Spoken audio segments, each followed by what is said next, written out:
John, a native of Wisconsin, USA, grew up surrounded by the lush woods of his home state. His father, an enthusiastic hunter, instilled in him a deep interest in tracking and hunting from a young age. As he matured, John frequently ventured into the wilderness, either alone or accompanied by family members, honing his hunting skills over the years. Over 3 decades of trapping, John encountered and caught a variety of wildlife, including Canada lynxes, red foxes, coyotes, and bobcats. Unlike some hunters who pursued trophies, John had a different motive. He hunted foxes and coyotes not for sport, but to assist local farmers in safeguarding their livestock from these natural predators. Employing humane traps designed to capture animals without causing harm, John meticulously relocated trapped animals away from farmsteads, ensuring the safety of domesticated animals. Despite his commitment to humane trapping methods, John remained cautious, always carrying a firearm for protection, especially in areas known to harbor more dangerous wildlife like bears. This prudent approach would prove invaluable in unforeseen circumstances, a fact John would soon come to appreciate. The day began typically for John as he, his father, and a friend embarked on their planned excursion into the woods. Following obscure trails, they aimed for their favored hunting grounds. John relished the crisp, clear weather, inhaling the scent of pine that permeated the air. Their objective was twofold: hunting small game for dinner and inspecting traps set earlier in the surrounding area. Reports of potentially rabid coyotes heightened their caution, as such animals posed a threat to both local livestock and townsfolk. Aware of the dangers posed by rabies-infected animals, known for their aggressive behavior, they proceeded with vigilance. Determined to check their traps, John and his companions ventured through the woods, exchanging laughs along the way. Suddenly, they heard a strange noise, prompting them to silence their banter and approach the source stealthily, guns at the ready, mindful of potential dangers lurking in the forest. As John pushed through the last bit of brush, gun at the ready, he braced himself for a potential encounter with a rabid coyote. However, what he stumbled upon shocked him. Ensnared in his trap was not a coyote, but an endangered gray timber wolf. Protected due to its endangered status, injuring one was a serious offense. Before deciding how to proceed, they needed to ascertain if the wolf had contracted the rabies virus circulating in the area. Approaching cautiously, the men noticed the trapped wolf growling as it caught sight of them. Fearful and defensive, it seemed wary of potential harm. However, despite its apprehension, the wolf didn't display signs of rabies.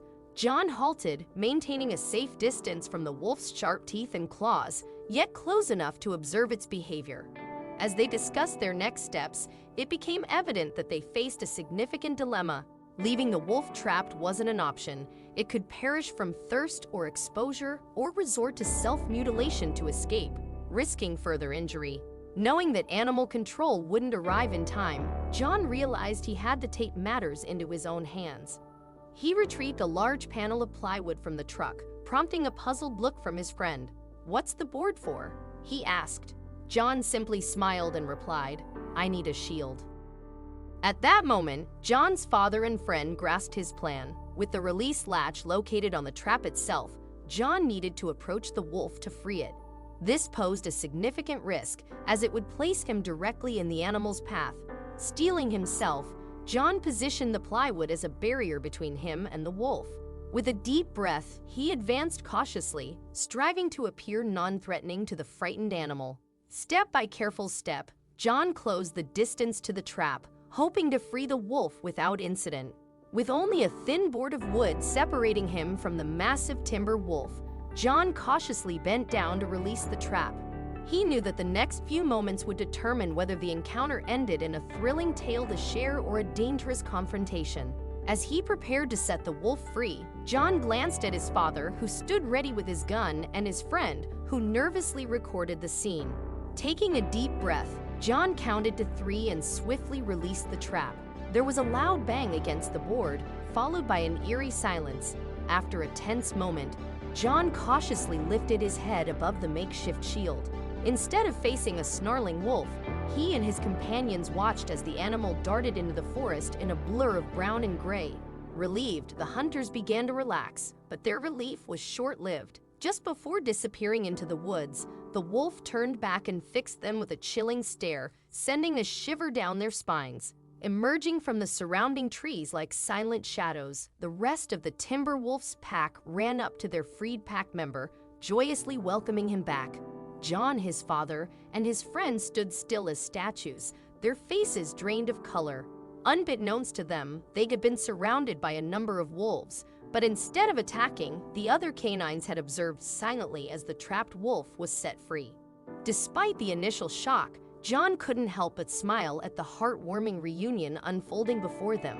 He felt a sense of satisfaction knowing that he had played a role in reuniting the family.